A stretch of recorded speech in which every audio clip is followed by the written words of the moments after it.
Is data management a subtask to well planning? So we are talking about data management, are we? It means instead of working in spreadsheets and PowerPoints, they are working on creating data which can be forwarded in the operation for its intended use.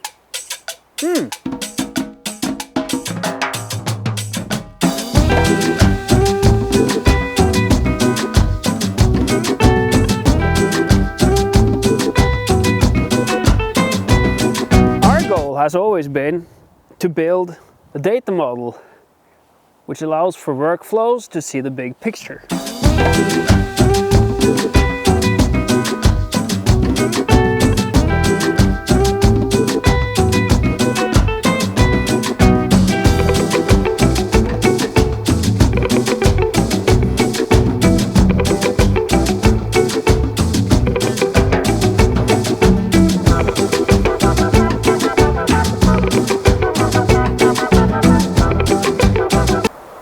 If your data is not very well structured, how is your workday?